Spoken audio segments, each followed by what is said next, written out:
Mansa Moussa, empereur du XIVe siècle de l'Empire du Mali, est souvent considéré comme l'homme le plus riche ayant jamais vécu. Sa fortune, provenant des immenses réserves d'or de son empire, est devenue légendaire à travers le monde. Mais Moussa n'était pas seulement ses richesses, c'était un homme de vision, de pouvoir et de foi profonde. Son histoire demeure une source d'inspiration, un témoignage de ce qui peut être accompli lorsque sagesse, leadership et culture se rejoignent. Moussa est né vers 1280 après Jésus-Christ. Jusqu'à Christ dans l'Empire du Mali, une civilisation renommée pour son or, son ordre et son intellect. Son peuple, les Mandés, dominait le Sahel depuis des générations. Dès son plus jeune âge, il a appris le Coran par cœur, s'est formé à la charia et a étudié l'économie du sel, de l'or et du pouvoir. Dans son enfance, il côtoyait savants, guerriers et chefs locaux, absorbant la sagesse de ses ancêtres. Le grand-père de Moussa, Soundiata Keïta, était le fondateur de l'Empire du Mali. Visionnaire, il avait uni les peuples malinké, divisé et vaincu le Soso pour bâtir un empire s'étendant de l'Atlantique au fleuve Niger. Il avait mis en place une hiérarchie, un gouvernement de province avec leurs gouverneurs, des maires et des chefs de village, instaurant l'ordre là où régnait autrefois le chaos. Ce système, conçu pour survivre à son auteur, deviendrait la fondation sur laquelle Moussa s'élèverait. Bien que seul de naissance, Moussa fut élevé dans la noblesse, façonné par la tradition, la discipline et une destinée divine. Il apprit la charia, la gestion économique et parcourait les cours des savants et des guerriers, emmagasinant le savoir ancestral. Dans le rythme de la vie malienne, le jeune Moussa se préparait à un destin qu'aucun ne pouvait prévoir. Au début des années 1300, l'Empire du Mali traversait une période d'incertitude. Le roi Aboubakari II, en quête de découverte, se prépara à traverser l'Atlantique avec une flotte de navires, ne laissant aucun héritier direct. Dans un acte audacieux, il nomma Moussa vice-roi, lui confiant le destin de l'Empire. Puis, Aboubakari disparut en mer et ne revint jamais. À seulement 25 ans, Moussa devint Mansa, roi du Mali. La couronne ne vint pas avec la célébration, mais avec le silence, la peur et le poids d'un empire doré, vacillant au bord du chaos. Comme le disent les Mandés, un arbre commence par une graine, mais toute graine ne devient pas un géant. Moussa devait désormais faire germer son règne dans un sol incertain.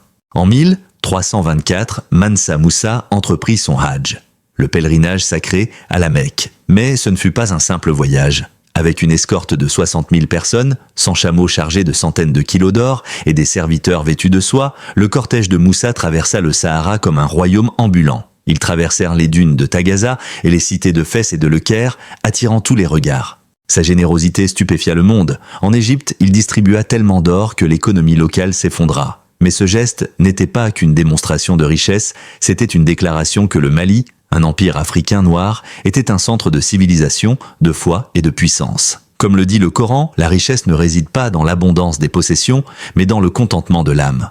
À son retour de la Mecque, Mansa Moussa ne se reposa pas sur ses lauriers. Dans la ville de Tombouctou, il commanda la construction de l'une des mosquées les plus impressionnantes du monde, la mosquée Djinguer-Héber, symbole à la fois de foi et de génie architectural. Moussa fit venir des savants de tout le monde musulman, faisant du Mali un pôle du savoir où l'astronomie, le droit, la médecine et les mathématiques prospérèrent. Sous sa direction, Tombouctou devint un centre de connaissances renommé et l'Empire du Mali entra dans son âge d'or. Comme le disent les Mandés, la connaissance est comme un jardin. Si on ne le cultive pas, on ne peut pas récolter. L'empire de Mansa Moussa prospéra durant son règne.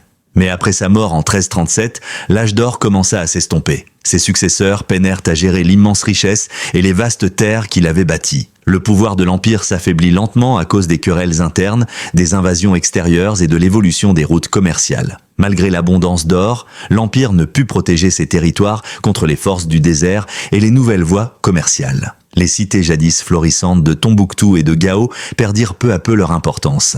À la fin du XIVe siècle, la grandeur du Mali s'était évanouie, mais son héritage passa à la postérité, immortalisé dans les récits de Mansa Moussa, l'homme le plus riche de l'histoire. Bien que l'empire du Mali ait décliné, le monde n'oublia jamais Mansa Moussa. Son pèlerinage à la Mecque demeure l'une des démonstrations les plus remarquables de richesse et de foi de l'histoire. Son nom continue d'être prononcé avec révérence non seulement en Afrique, mais partout dans le monde. L'influence de Moussa s'étendait bien au-delà des trésors qu'il amassa. Elle résidait dans les institutions culturelles qu'il mit en place, les savants qu'il fit venir à Tombouctou et les monuments qu'il laissa derrière lui. Aujourd'hui, on se souvient de lui non seulement comme l'homme le plus riche de l'histoire, mais comme un visionnaire qui comprit que la vraie richesse ne se mesure pas qu'en or, mais dans l'avancement du savoir, de la culture et de la foi. Le monde a été changé par le règne de Moussa et son héritage continue d'inspirer les générations à venir. Ce film est un hommage à la grandeur méconnue de l'Afrique, aux esprits qui façonnèrent des empires, aux mains qui bâtirent des héritages et aux âmes qui nous guident encore. Dédié aux enfants d'Afrique passés, présents et futurs, en aimant et partageant cette vidéo, vous contribuez à révéler et amplifier l'histoire puissante et méconnue de l'Afrique.